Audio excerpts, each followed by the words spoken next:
जय Hind friends, let's start. Question number 65। G20 के कौन कौन से मेंबर है?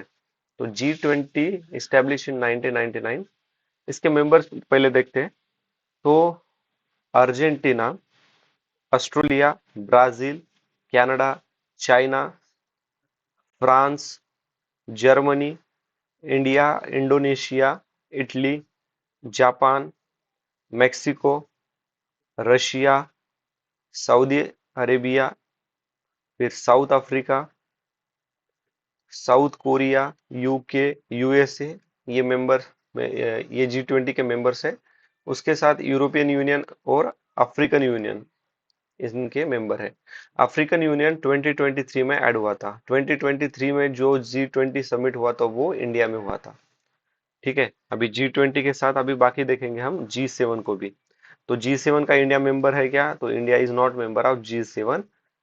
ठीक है, इसमें कौन कौन मेंबर है? तो देखो, दो 2024 में G7 का जो सबमिट हुआ था वो इटली में हुआ था। 25 में कनाडा में होने वाला है। तो इटली, कनाडा, यूएसए, यूएसए के बाद कौन है? यूके, जापान, जर्मनी, फ्रांस और हम। Italy, Canada, USA, UK, Japan, Germany and France. फिर शंघाई कोऑपरेशन ऑर्गेनाइजेशन के कौन कौन मेंबर हैं? तो चाइना, रशिया, इंडिया, पाकिस्तान। उसके बाद कौन कौन है? Tajikistan, Uzbekistan, Kazakhstan and Kyrgyzstan. ये सीओ के बाद कौन देखे? कौन सा है? बिम्स्टेक। बिम्स्टेक फिलहाल में काफी न्यूज में है।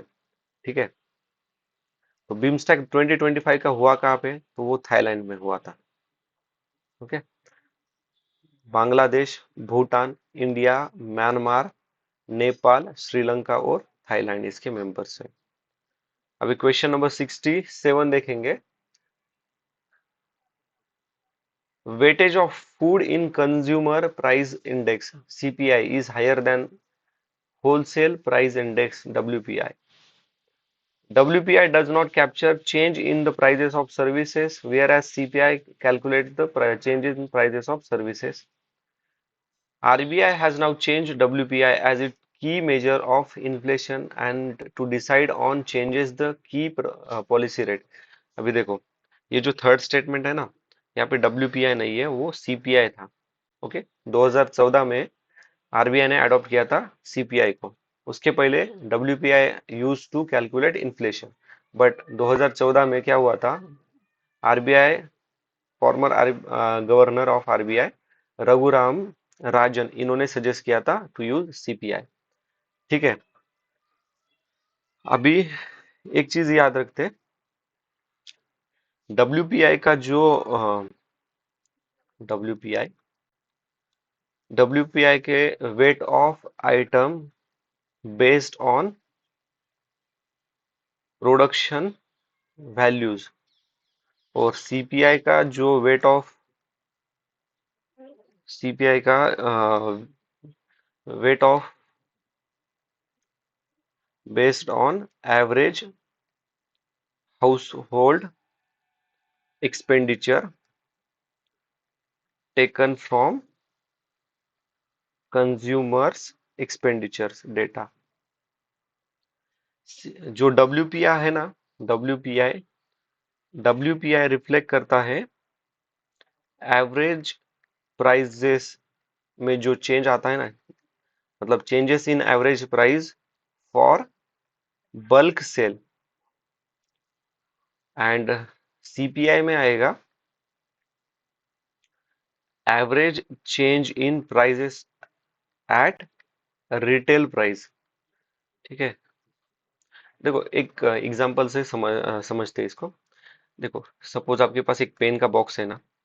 अगर शॉपकीपर ने वो पेन का बॉक्स जिस प्राइस में खरीदता है, ठीक है, वो आएगा होलसेल में, आएगा डब्ल्यूपीआई में। और जब ये पेन वो शॉपकीपर कस्टमर को बेचेगा तो वो आएगा सीपीआई के अंदर। ठीक है, एकदम समझने के लिए इस तरह से समझते हैं अपन। ओके, अभी question number 66। Under the Kisan credit card scheme, short term credit support is given to the farmer for which of the following purpose. अभी देखो ये क्वेश्चन है, और इसके पैसे पहले हमने 61 क्वेश्चन नंबर 61 देखा था कि India which of the following can be consider as public investment in agriculture. तो ये एक टाइप की केस स्टडी हमें इन्होंने दी थी। ओके, अभी देखो अगर ऑप्शन देखोगे ना, तो यहाँ पे क्या है, setting up cold storage facilities by the government. But यहाँ पे क्या है, किसान क्रेडिट कार्ड स्कीम, मतलब और शॉर्ट टर्म के लिए ये जो किसान क्रेडिट कार्ड स्कीम है ना, शॉर्ट टर्म के लिए किस तरह से फार्मर को सपोर्ट करते हैं।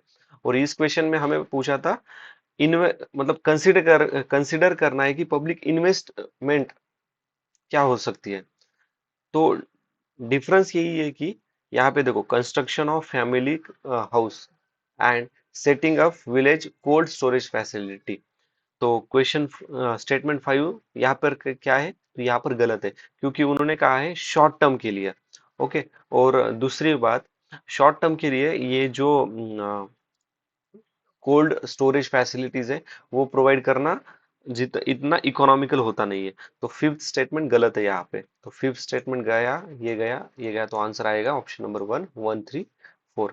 Working capital for maintenance of farm asset, फिर consumption requirement of the farm household और पोस्ट हार्वेस्ट एक्सपेंशन। अभी ये जो सेकंड स्टेटमेंट है, purchase of combine harvester, tractor and mini tractor, long term, long term के लिए है। ठीक है, मैंने ये कंपैरिजन आपको क्यों दिखाया था, क्योंकि जो क्वेश्चन नंबर 61 है ना, यहाँ पे हमने ये जो सिक्स वाला स्टेटमेंट है ना, उसको सही माना था। क्योंकि क्यों सही माना था, क्योंकि यहाँ पे उन्होंने हमें कंसिडर करने के लिए कहा था। ठीक है, मतलब एक केस स्टडी, वहाँ पे केस स्टडी टाइप उन्होंने दिया था कि पब्लिक इन्वेस्टमेंट होने के बाद ऐसा ऐसा हो सकता है, मतलब क्या क्या प्रॉफिट हो सकते हैं। बट यहाँ पे पूरा क्वेश्चन की थीम अलग है। ठीक है, तो कंफ्यूजन ना हो इसलिए मैंने 61 को 66 के साथ कंपेयर करके आपको बता रहा था। तो अभी क्वेश्चन नंबर देखेंगे 68। ओके, ये टफ क्वेश्चन है। मेकोंग रिवर कहाँ पे फ्लो होती है, तो ये south flows into South China Sea. Thames river ये नॉर्थ सी में। Volga Caspian Sea, Zambezi Indian Ocean. तो थर्ड एंड फोर्थ इज सही, option number C is the correct answer. अभी question number 69। In the case of all cereals, pulses and oil seeds, the procurement of minimum support price is unlimited in any state of और UT of India. भी देखो, unlimited कुछ भी statement बनाए, ये statement गलत है। इन द केस ऑफ, देखो ये अनलिमिटेड, ऑल, एनी, वैसे भी ये क्या है, ट्रैप वर्ड्स है। In the case of cereals and pulses, the MSP is fixed in any state UT at a level of which the price level will never rises, market price will never rises, कुछ भी, मतलब ये statement भी गलत है। ठीक है, अभी यहाँ पर हमें एक ही चीज याद रखना है कि एमएसपी मिनिमम सपोर्ट प्राइस कौन रिकमेंड करता है, तो MSP recommended by commission for agriculture cost and prices. And ये अनाउंस कौन करते हैं, MSP announce by cabinet committee on economic affair of economic affairs. Okay, अभी क्वेश्चन नंबर 71। अभी देखो इस तरह के क्वेश्चन भी टफ रहते हैं। ओके, तो हमें पूछा है कल्चरल हिस्ट्री के बारे में, कौन सी पेयर करेक्ट है। तो परिव्राज्य का मतलब होता है रिन्यूसिएंट एंड वांडरर्स, ये स्टेटमेंट बराबर है। Upasaka layer follower of the Buddhism, ये भी स्टेटमेंट सही है। बट जब श्रमणा होते हैं ना, shramana those who practices asceticism, okay, meditation and purpose का क्या रहता है इनका, स्पिरिचुअल लिबरेशन। ओके, तो ये सरमन्स में कौन कौन आते हैं, तो इसमें मोंक भी आते हैं, बुद्धिस्ट मोंक भी आते हैं, फिर लेयर फॉलोअर्स भी आते हैं। अभी इसमें एक ही चीज याद रखना है हमें, वैदिक पीरियड में प्रीस्ट कौन कौन से थे, मतलब वैदिक पीरियड के जो प्रीस्ट थे उन्हें क्या क्या क्या कहा जाता था? तो याद रखना, अधर वैद्यु, फिर होत्री एंड ऋत्विज। ठीक है, ऋत्विज। और इनका मेन काम क्या था? तो perform rituals and sacrifices. Okay. Question number 70 with reference to the Indian economy, consider the following statement. Which of the above statement are correct? Commercial paper is a short term unsecured promissory note. तो ये statement सही है। Commercial paper क्या रहता है? Commercial paper issued by corporation for 7 days से लेके 1 साल के लिए, to meet short term financial obligations. Okay, obligations. अभी statement 2, certification of deposits is a long term instrument issued by the RBI. By the RBI नहीं है, ठीक है। देखो, सर्टिफिकेट ऑफ डिपोजिशन ये शॉर्ट टर्म के लिए रहता है, ये रेगुलेट किया जाता है बाय आरबीआई से। बट इशू कौन करता है? तो इसे इशू कर सकते हैं बैंक, उसके बाद फाइनेंशियल इंस्टीट्यूशन एंड कॉरपोरेशंस। ठीक है। Call money is a short term finance use for interbank transaction. तो ये स्टेटमेंट सही है। जीरो का zero coupon bond are the interest bearing short term bond issued by the scheduled commercial bank to corporation। तो देखो अभी, zero coupon bond मतलब क्या हो रहा है? जीरो कूपन बॉन्ड ये डिस्काउंट रेट पे रहता है, मतलब नो इंटरेस्ट रेट यहाँ पे रहता है। तो यहाँ पे तो इंटरेस्ट बता रहे हैं ये, तो यहाँ पे ये स्टेटमेंट गलत है। अगर not interest bearing short term issues है ना, तो ये स्टेटमेंट सही होता था। ठीक है, तो ये भी गलत है। तो आंसर है 1 एंड 3। 1 एंड 3। अभी इसमें दो कंसेप्ट और समझेंगे। एक है commercial paper uses. Commercial paper uses, तो ये यूज कौन करते हैं? तो ये large corporations to fund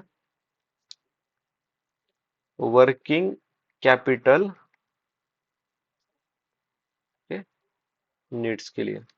okay, commercial paper uses कौन यूज करता है? तो लार्ज कॉरपोरेशन यूज करते हैं to fund working capital needs के लिए।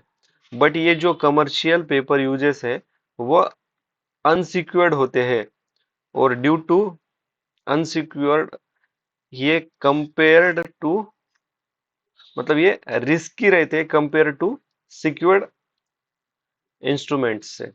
ठीक है, तो कमर्शियल पेपर यूजेस जब लार्ज कॉर्पोरेशन को ज्यादा आवश्यकता रहती है तभी ये यूज करते हैं।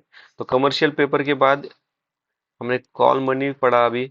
कॉल मनी, तो call money important role play करता है to maintaining liquidity among banks and help करता है to adjust short term cash requirement. Okay, ये कंसेप्ट याद रखना। अभी question number 72, with reference to Indian elephants, consider the following statement।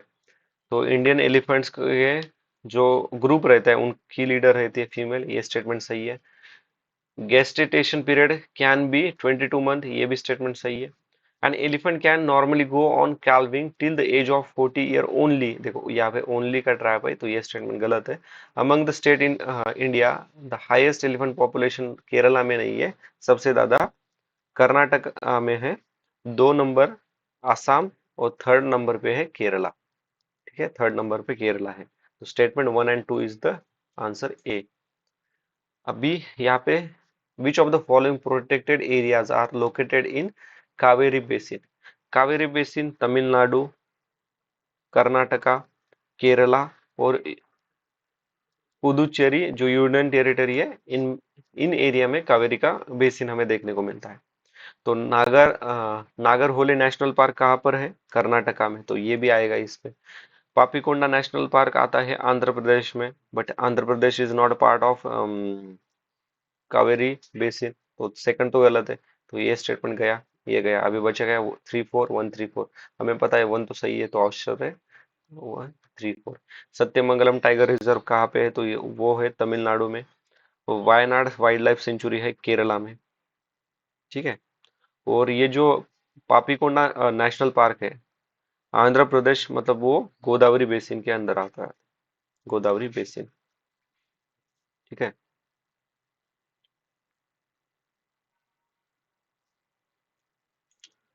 With reference to Indian biodiversity, Ceylon frogmouth, coppersmith barbet, grey chinned minivet and white throated redstart are. अभी देखो ये सभी birds के species है। ठीक है। तो 2024 में भी इसी तरह का एक क्वेश्चन आया था जिसका आंसर था इंसेक्ट। ओके, 4 इंसेक्ट के नाम दिए थे और वो बताया, पूछा था कि ये क्या क्या है। ओके। तो अभी question number 77, which of the following are the most likely places to find the musk deer in the national habitat. ठीक है। अभी क्वेश्चन नंबर यहाँ पर भी देखो 75, which one of the following protected area is known for the conservation of sub species of Indian swamp deer, जिसे बारहसिंगा भी कहा जाता है, that thrives well on the hard ground and it's exclusively graminivorous. मतलब सिर्फ पूछा है कि इन्होंने इंडियन स्वैम्प डियर कहाँ पे पाए जाते हैं, और यहाँ पे पूछा है कि मस्क डियर कहाँ पे पाए जाते हैं। ठीक है। तो पहले 75 को देखेंगे। तो swamp deer barasingha national sorry state animal है मध्य प्रदेश का, और मध्य प्रदेश में कान्हा नेशनल पार्क है। साथ ही साथ स्वैम्प डियर हमें कहाँ पे मिलता है? तो दुधवा नेशनल पार्क जो कि उत्तर प्रदेश में है। उसके बाद पीलीभीत टाइगर रिजर्व जो कि यूपी में है। अगर पूछा गया रहता कि इंडियन स्वाम डियर कहाँ पे पाए जाते हैं, तो इंडिया में पाए जाते हैं और नेपाल में पाए जाते हैं, बट बांग्लादेश और पाकिस्तान में ही ये एक्सटेंट हुए हैं। तो इनका आईयूसीएन स्टेटस क्या है? Critically endangered. ओके। मानस मानस नेशनल पार्क, ये आसाम में है। मानस नेशनल पार्क को यूनेस्को वर्ल्ड हेरिटेज का टैग मिला है। यहाँ पर फेमस क्या है? तो one horn rhino. Mudumalai wild life sanctuary, तो ये तमिलनाडु में है, और यहाँ की नीलगिरी माउंटेन, मोयार रिवर। ठीक है। तो ये दोनों याद रखना, नीलगिरी माउंटेन और मोयार रिवर फ्लो होती है। Tal Chhapar wildlife sanctuary is in Rajasthan and famous for blackbuck. अब ब्लैक बक, अब ये क्या क्वेश्चन है अपना? मस्क डियर के बारे में। तो मस्क डियर पाए जाते हैं हिमालयन रीजन्स में, जैसे कि जम्मू एंड कश्मीर, हिमाचल प्रदेश, सिक्किम, अरुणाचल प्रदेश, फिर उत्तराखंड। तो आस्काट वाइल्ड लाइफ सेंचुरी जो है वो उत्तराखंड में है। गंगोत्री नेशनल पार्क भी उत्तराखंड में है, तो 1 और 2 तो आएंगे। मानस तो आसाम में है, बट आसाम में तो हिमालयन रीजन आते नहीं है, तो 4 तो नहीं आएगा। किशनपुर वाइल्ड लाइफ सेंचुरी ये यूपी में है, तो यूपी में तो हाई हिमालयन रेंजेस तो आती ही नहीं है, तो आंसर है 1 और 2। ठीक है। मानस किसकी ट्रिब्यूटरी है? ब्रह्मपुत्र नदी की। तिस, तिस्ता रिवर किसकी ट्रिब्यूटरी है? ब्रह्मपुत्र की ट्रिब्यूटरी है। ओके। अभी question number 78। Okay. In rural construction, the use of which of the following is preferred for the ensuring environmental sustainability or to reduce carbon footprint? Select the correct answer. Okay. अभी देखो यहाँ पर एक question में examiner ने trick दी है हमें। जियो textile क्या रहता है? जियो टेक्सटाइल, टेक्सटाइल मतलब कापड़ रिलेटेड, तो ये तो इको फ्रेंडली रहेगा। हमें पूछा है इन्होंने कार्बन फुटप्रिंट रिड्यूस करने के लिए इन्वायरमेंटल सस्टेनेबल क्या है वो बताना है हमें यहाँ। तो थर्ड तो आएगा, बट देखो सेकंड को देखो, कोल्ड मिक्स, और फोर्थ में दिया है हॉट मिक्स, हॉट और यहाँ पे कोल्ड, मतलब दो और चार तो साथ में आने नहीं वाला। दो और चार यहाँ पर है तो ये गलत। ओके, हमें पता है सीमेंट तो सबसे ज्यादा पोल्यूट करता है, मतलब फाइव तो नहीं आने वाला, आंसर में फाइव नहीं आने वाला, ये गया ये गया, तो आंसर है वन, टू, थ्री। अभी क्वेश्चन नंबर 76 में, ठीक है, स्टील स्लैग कैन बी, अभी स्टील स्लैग का can be the material for which of the following, कहाँ कहाँ पे यूज हो सकता है, इन्होंने ऐसे इस तरह से कहा है। Select the correct answer.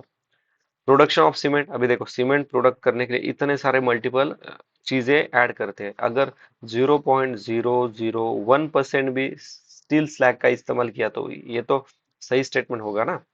Improvement of agriculture soil, कौन सी सॉइल है यही नहीं बताया, ठीक है, हमें पता है रेड सॉइल या फिर लेटरलाइटिक सॉइल में आयरन ऑक्साइड ज्यादा रहते हैं। कंस्ट्रक्शन ऑफ रोड, तो एक, दो, तीन, तीनों भी स्टेटमेंट सही है, आंसर है ऑप्शन नंबर डी। ओके, तो देखो इस तरह के क्वेश्चन है ना, हमें वाइडर लेवल पे सोचना पड़ता है, ठीक है।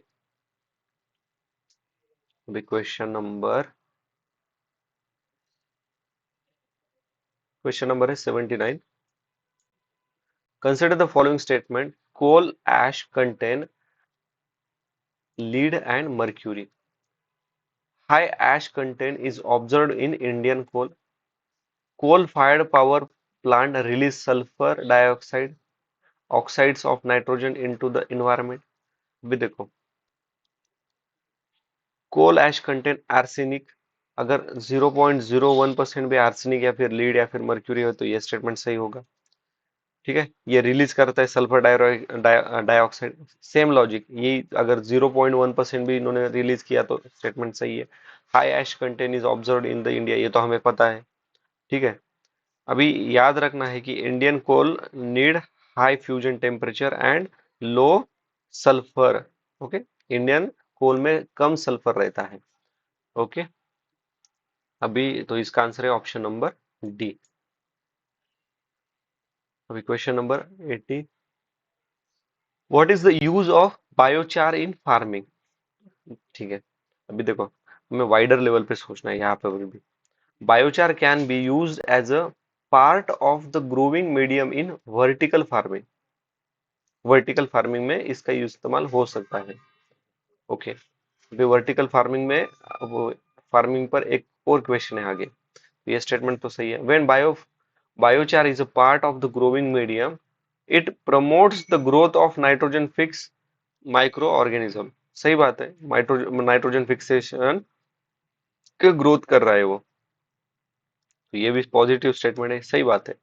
When biochar is a part of growing medium, it enable the growth medium to retain water for long term। अभी देखो हम यूज ही करते हैं कोई भी इक्विपमेंट, कुछ भी जो हम इनोवेट करते हैं तो वो यूज क्यों करते हैं, इनोवेट क्यों करते हैं, क्योंकि उससे ज्यादा सस्टेनेबिलिटी मेंटेन हो जाए, ज्यादा प्रॉफिट हो जाए कम रिसोर्सेस में। तो यहाँ पे क्या कर बता रहे हैं कि retain water for long time, मतलब ज्यादा देर वो पानी को रिटेन कर सकता है, मतलब अगर पानी की अवेलेबिलिटी कम है वो जिस जगह पे, वहां पे उन्होंने बायोचार का इस्तेमाल किया, उनको तो बेनिफिट होगा, तो ये स्टेटमेंट भी पॉजिटिव है, सही है। अब ये देखो बायोचार में मैंने ये promote the growth of nitrogen fixation, हमने हमें पता है कि okay, Indian soil are deficit in NPT, तो नाइट्रोजन फिक्सेशन से क्या होता है, हमारे एयर में तो नाइट्रोजन काफी है बट सॉइल में कम है, तो ये नाइट्रोजन फिक्सेशन करता है, मतलब क्या है, पॉजिटिव डेवलपमेंट हो रही है एग्रीकल्चर से रिलेटेड, तो statement D is the correct answer, ठीक है। क्वेश्चन नंबर 81, अभी सिक्स शेड्यूल में क्या आता है वो हमें पूछा है। हमने ऑलरेडी शेड्यूल 1, शेड्यूल 2, 3, 4, 5, 6 में क्या आते हैं वो पता है। शेड्यूल 6 में आते हैं ऐसे प्लांट जिनके कल्टीवेशन के लिए आपको क्या लगता है, आपको लगता है गवर्नमेंट का लाइसेंस, ठीक है। अभी देखेंगे, जस्ट फॉर रिवीजन करेंगे, क्योंकि वैसे भी हमने दो बार ये डिस्कस किए थे, शेड्यूल 1 में क्या आता है, 2 में क्या आएगा। तो फर्स्ट एंड सेकंड में आता है जो एनिमल्स हाईली प्रोटेक्टेड रहते हैं ना वो, ठीक है। थर्ड शेड्यूल में आते हैं प्रोटेक्टेड प्लांट स्पीसीज। देखो एक समझ, शेड्यूल 1 एंड 2 जिसमें आते हैं इंडेंजर्ड स्पीसीज, और शेड्यूल 1 एंड 2 में जो स्पीसीज आते हैं उनको स्पेशल प्रोटेक्शन दिया जाता है। Example tiger.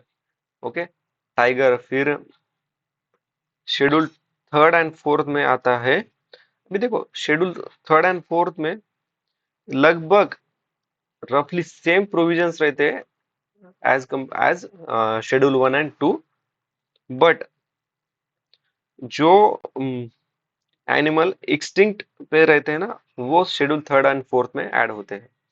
फिफ्थ में क्या ऐड होता है, अभी देखो फिफ्थ में कुछ एनिमल्स का आप क्या कर सकते हैं, कुछ एनिमल को आप हंट कर सकते हैं, जैसे कि डक। ओके, बट इसके लिए आपको प्रायर परमिशन चाहिए of chief wild life warden. ठीक है, और शेड्यूल 6 तो हमने देखा प्लांट के रिलेटेड है। Question number 82, Gupta dynasty in ancient India, the town Ghantasala, Kadura and Chaul were well known as. तो एक्चुअली देखो ये क्वेश्चन टफ है, ठीक है, काफी टफ क्वेश्चन है, इतना डिटेल एग्जाम प्रेशर में याद रहना मुश्किल है। इसका आंसर है पोर्ट हैंडलिंग फॉरेन ट्रेड। अभी देखो जस्ट ऑब्जर्वेशन से बता रहा हूँ, कभी भी अगर आपको नहीं आता, ठीक है, अगर आपको आता नहीं है और आपको अटेंड करना है, तो ऑप्शन में अगर पोर्ट रहेगा ना, तो मोस्ट ऑफ द टाइम ये पोर्ट से रिलेटेड ही क्वेश्चन पूछते हैं, क्योंकि क्या है, port is the place where trade activities take place होती थी। ठीक है, तो एक लॉजिक है, मतलब जितना मैंने ऑब्जर्व किया है कि इस तरह के जब क्वेश्चन आए हैं, तो उसका answer most of the time port से रिलेटेड है। ठीक है, मतलब ये है, अगर आपको अटेंड करना है और आपको पता नहीं, तो इस लॉजिक के साथ आप जा सकते हो। Okay, choice is yours. Question number 83, advantages of zero tilling in agriculture. Zero tilling क्या होता है हमने ऑलरेडी देखा।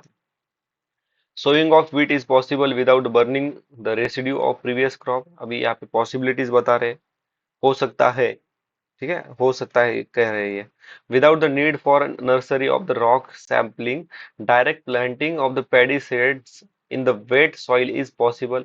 यहाँ पे भी पॉसिबिलिटी। कार्बन सिक्वेस्ट्रेशन क्या रहता है हमने ऑलरेडी देखा है, in the soil is possible, तो ये भी पॉसिबिलिटीज बता रहे हैं, तो ये तीनों भी स्टेटमेंट सही है। ठीक है, अगर देखो पॉसिबिलिटीज में 900 में से अगर 0.01% भी पॉसिबल हुआ, तो वो स्टेटमेंट सही होता है। ठीक है, तो इसलिए ना हमें देखो ये क्वेश्चंस ना हमें कोई किसी बुक में नहीं मिलेगा कि जीरो टिल, देखो जीरो टिलिंग क्या रहता है, उसके फंक्शन क्या है, ये हमें पता चलेंगे।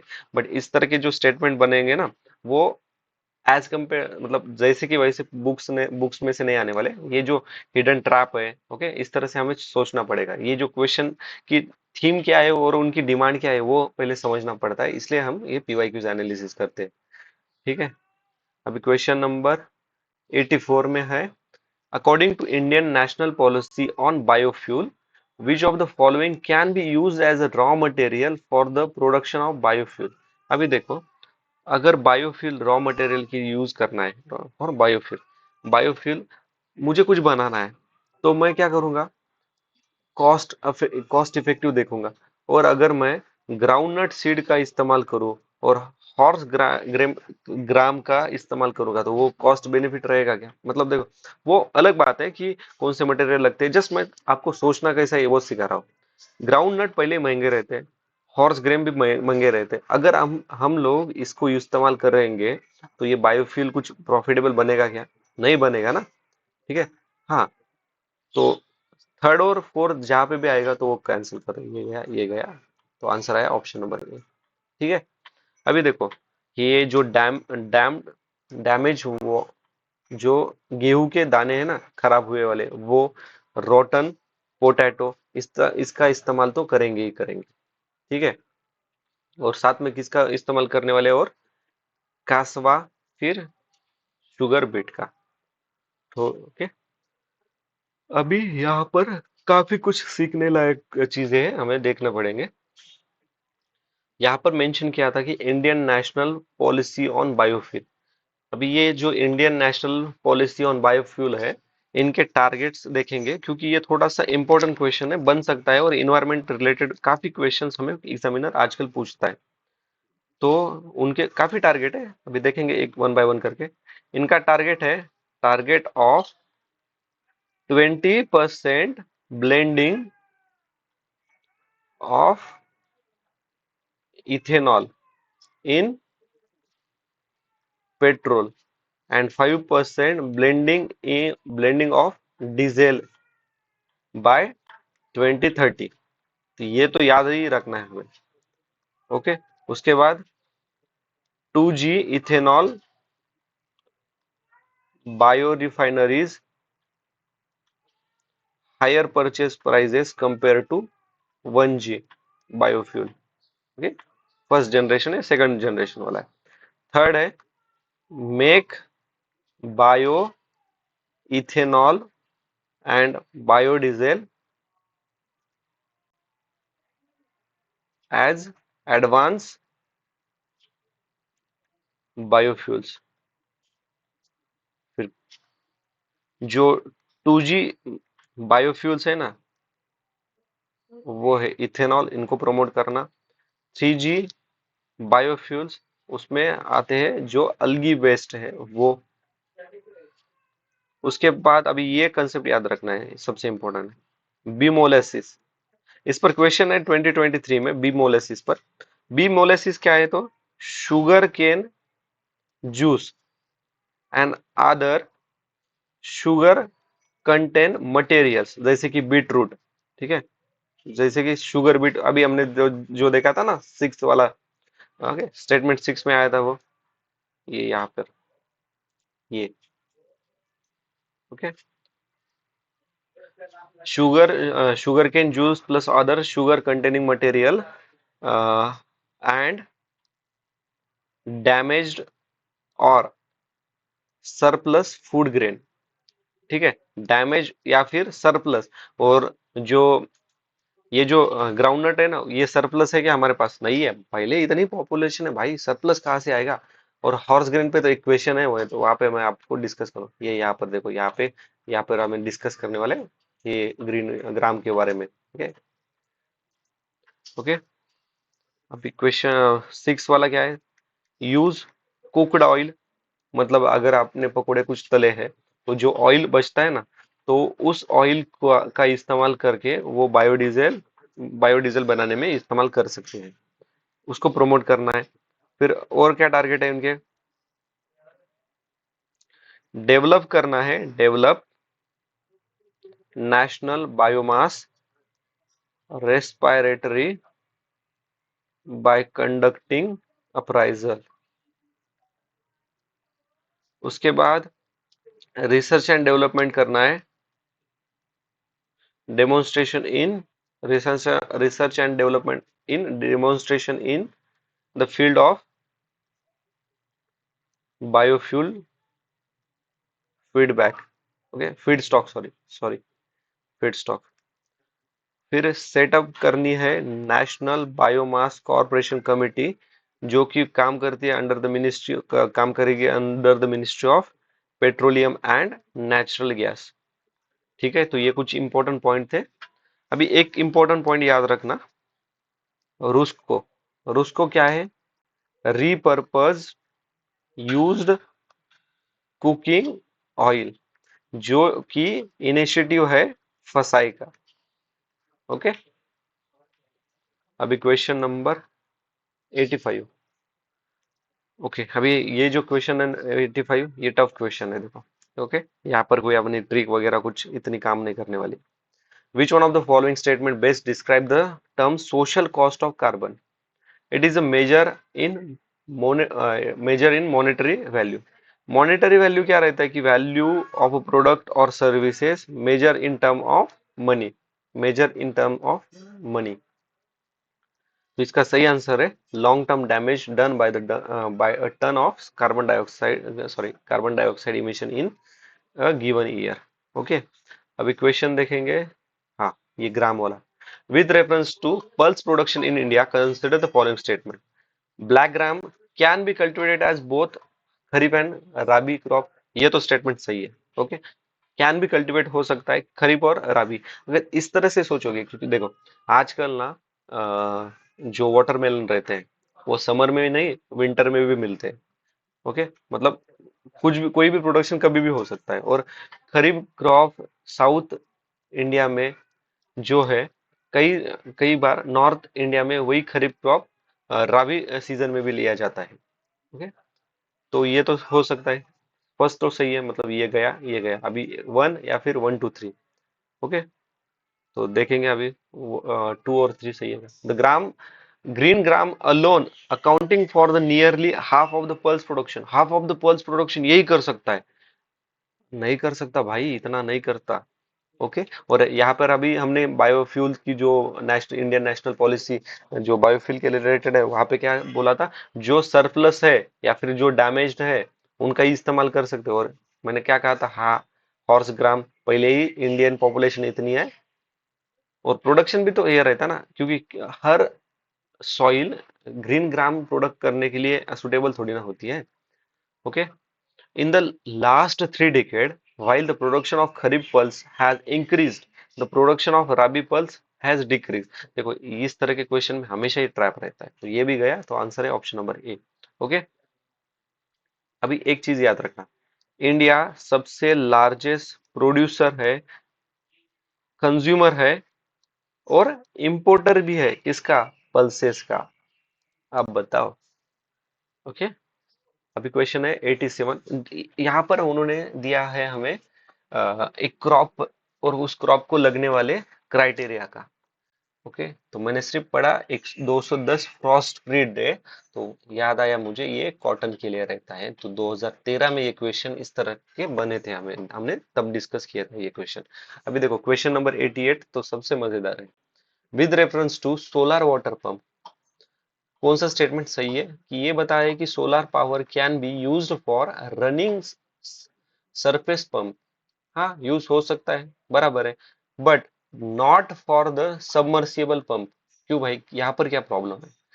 अभी देखो काफी बार आपने सुना होगा सबमर्सिबल, ये सबमर्सिबल मशीन है, ऐसा है। अगर जो फार्मिंग बैकग्राउंड से है ना, उन्होंने तो काफी बार सुना होगा ये स्टेटमेंट गलत है। ओके, देखो इस तरह का एक और क्वेश्चन आया था, सोलार पैनल बनाने के लिए, सोलार एनर्जी बनाने के लिए जो लगता है ना फोटोवोल्टाइक, तो वो इंडिया में बन सकता है। और उसी ऑप्शन में एक सेकंड ऑप्शन था कि इसका इस्तेमाल सिर्फ एक चीज के लिए होता है, दूसरे चीज के लिए नहीं होता। ओके, तो यही लॉजिक यही पे भी अप्लाई होता है। देखो सोलार, ये देखो सेकंड स्टेटमेंट में वही ट्रैप है। can be used for running centrifugal pump but not the ones with piston। Piston, जो पिस्टन है ना, विदाउट पिस्टन वाले सेंट्रीफ्यूगल पंप में यूज होता है। अब भाई ये सोलर पावर एनर्जी होती है, वो एनर्जी कहीं भी इस्तेमाल हो सकती है ना, मतलब देखो ये दोनों भी स्टेटमेंट गलत है। तो देखो बताना यही चाहता हूं मैं कि थीम कितनी बार रिपीट होती है, तो आंसर है option number D. Okay, question number अभी 89। With reference to current trend in the cultivation of sugarcane in India, consider the following statement। तो पढ़ेंगे क्वेश्चन स्टेटमेंट 4 से। तो sugar cane can be cultivated using settling prepared for tissue culture. ये statement सही है। Can be possibilities बता रहे, तो ये गया बचा वन फोर वन और two three four. If bad weather conditions prevail when set are directly planted, single-budded set has better survival as compared to larger set। Comparison बताया इन्होंने, देखेंगे। With direct planting of the set it done, germination percentage is better with single budding set as compared to other birds। Okay. Statement 1, substantial saving in seed material is made when bird chip settler are raised in a nursery and transplanted in the main field। अभी देखो इन्होंने क्या कहा है कि जो bird chip settling है, अगर आपने गन्ने का देखा होगा ना, ये गन्ना रहता है, और यहाँ पर ना उनको एक बर्ड रहता है, और ये क्या करते हैं, अभी इतना बड़ा गन्ना है ना, तो ये यहाँ से काटते हैं और इसको ही लगाते हैं। और इन्होंने क्या कहा है कि जब आप ये लगा के जब पौधा हो जाएगा तो वो उसको सीधा मेन फील्ड में आप लगा सकते हो। तो इससे क्या होगा, ज्यादा बेनिफिट होगा। और हमें पूछा है कि करंट ट्रेंड क्या चल रहा है, तो आजकल ये ट्रेंड चल रहा है। ये दोनों स्टेटमेंट गलत है। अभी जो स्टेटमेंट थर्ड और सेकंड और थर्ड है ना, यहाँ पे एक ट्रैप था ये, कंपेयर टू वाला। ठीक है। अभी क्वेश्चन नंबर 91 क्या है, advantages of fertigation in agriculture. Okay, fertigation in agriculture के एडवांटेजेस क्या है? Controlling the alkalinity, of irrigation water is possible. Efficient application of rock phosphate and all other phosphate fertilizer is possible. Sorry. Increased availability of nutrient to plant is possible.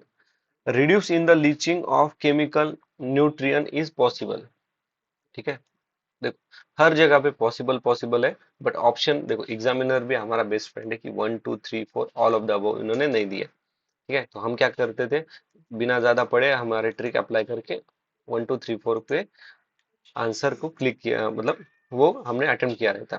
But यहाँ पे देखो second statement को, efficient application of rock phosphate and all other phosphatic phosphatic fertilizer is possible. All other, अगर एक भी नहीं हुआ रहता ना, अगर ये ऑल हटाया ना इन्होंने, तो ये स्टेटमेंट सही होता था। बट ऑल अदर मतलब एक को भी एक ने भी नहीं किया तो ये स्टेटमेंट गलत होता है ना, तो ये स्टेटमेंट गलत होने के कारण आंसर है 1 3 4।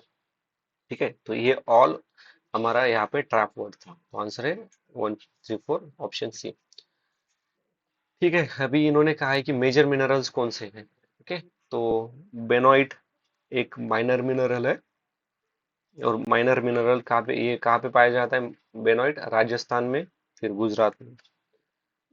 कौन सा मिनरल मेजर मिनरल है और या फिर माइनर मिनरल है, ये क्या डिसाइड मतलब कौन सा क्राइटेरिया डिसाइड करता है, तो ये criteria decided by the end use of that material. Okay, ना कि availability of this material. And use किसका कितना है उस पर मेजोरिटी, मेजर मिनरल है या फिर माइनर मिनरल है, वो तय होता है। ओके, तो फर्स्ट गया, ये गया फोर्थ, 2 3 4। फोर तो सही है, सिलिमाइनाइट।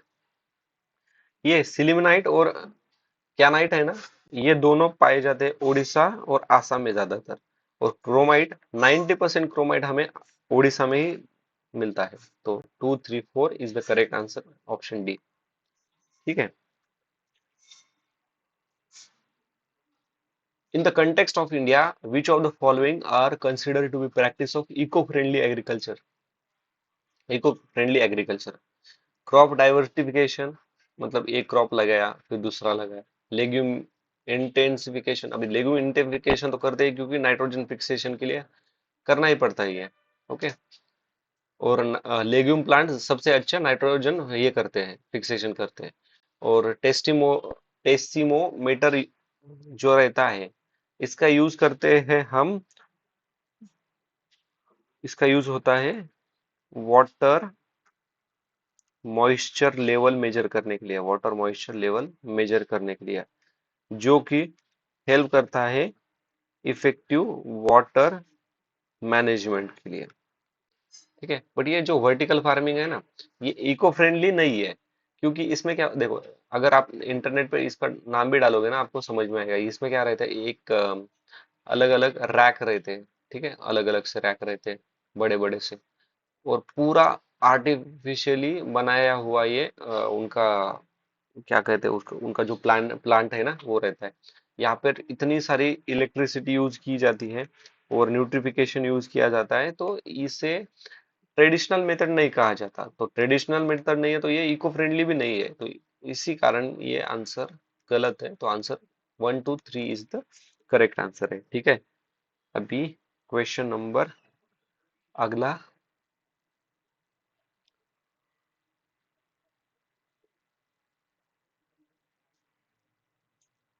with reference to ocean mean temperature, which of the following statement correct? OMT measured up to depth of 26 degrees Celsius isotherm, which is 129 meters in the southwest Indian Ocean during January and March. OMT collect during January and March can be used in accessing the weather. The amount of rainfall in monsoon will be less or more than certain long term means देखो तो सही कौन सा है तो can be used in assessing ये statement सही है।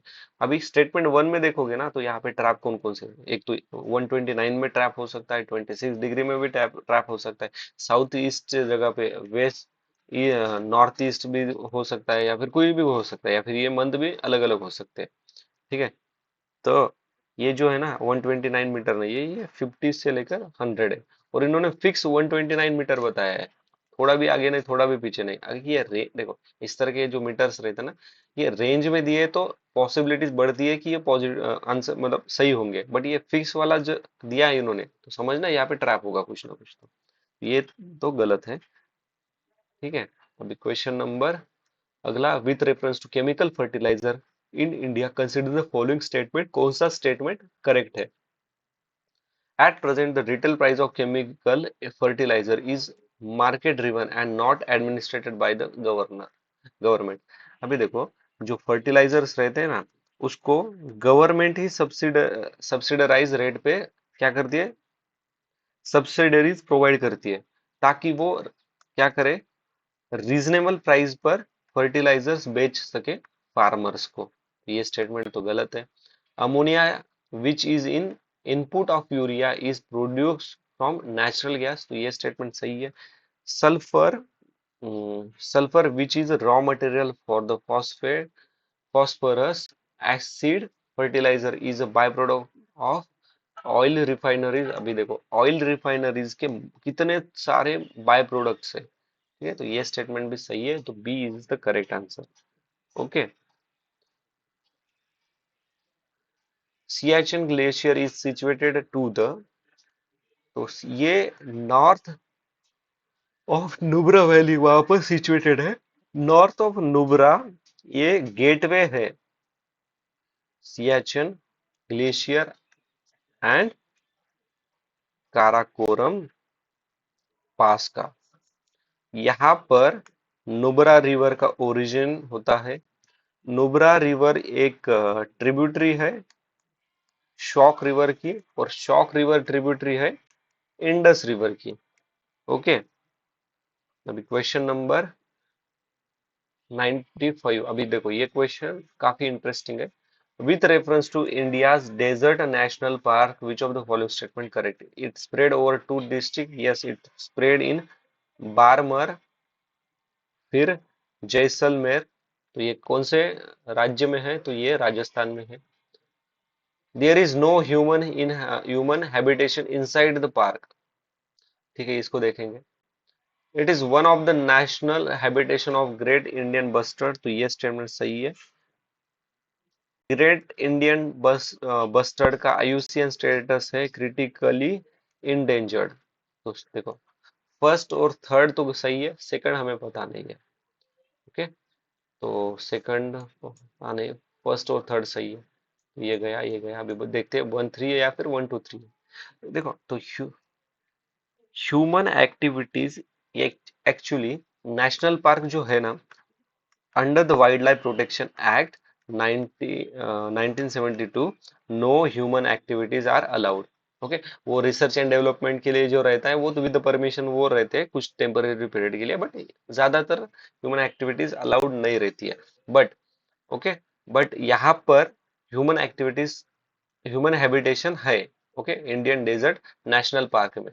ये न्यूज में क्यों था कि 2017 में सुप्रीम कोर्ट ने कहा था कि ये जो ह्यूमंस यहाँ पे रहते हैं ना नेशनल पार्क के अंदर, जो ट्राइबल्स पीपल रहते हैं ना, तो उनको बेसिक एम्यूनिटीज तो प्रोवाइड करने के लिए सुप्रीम कोर्ट ने कहा था यहाँ पर।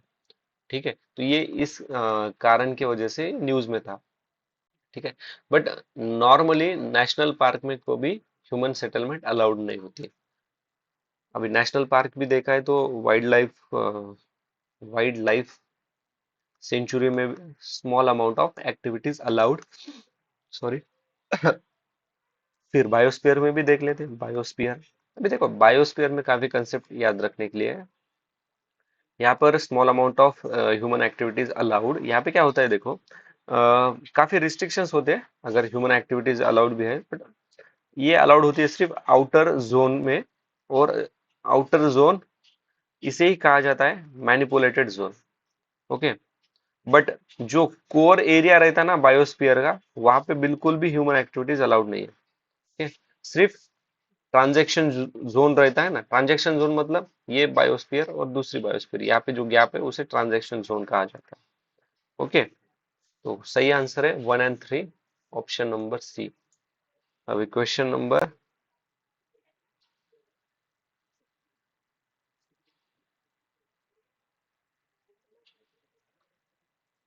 अभी देखो ये टफ क्वेश्चन है। ये फेमस प्लेस और प्रेजेंट स्टेट, भिलसा। तो भिलसा जिसे कहा जाता है विदिशा, मध्य प्रदेश में है, तो ये बराबर है। Bhilsa was the main centre of Sunga dynasty. और इसी के ही पास एक और नगर था, बेसनगर। ठीक है, बेसनगर, तो ये याद रखना, नेक्स्ट टाइम बेसनगर को पूछ सकते हैं। द्वार समुद्र, द्वार समुद्र ये का महाराष्ट्र में नहीं है, ये actually during the Hoysala. Hoysala कहाँ पे थे, कर्नाटका में थे, तो सेकंड गलत है। गिरिनगर, अभी देखो मुझे कुछ पता नहीं है इसके बारे में, बट गिर नेशनल पार्क तो हमने सुना है, और गिर नेशनल पार्क गुजरात में है। ठीक है। इसको फोड़ोगे तो आपको समझ में आएगा नहीं। ठीक है। अगर आपको तुक्का ही लगाना था, ठीक है, इस तरह के क्वेश्चन काफी टफ रहते हैं। तुक्का ही लगाना था तो आप समझ सकते थे कि थर्ड तो आएगा, तो ये तो गया, ये भी गया, तो 50-50 तक तो आप आ सकते थे। ठीक है, तो थर्ड स्टेटमेंट सही है। और ये जो यह है ना अपना स्थावनेश्वर, तो यहाँ पर पांडवाज ने के लॉर्ड शिवा की उपासना की थी। ओके। तो ऐसा कहा जाता है, और ये है हरियाणा में। तो आंसर है ऑप्शन नंबर ए।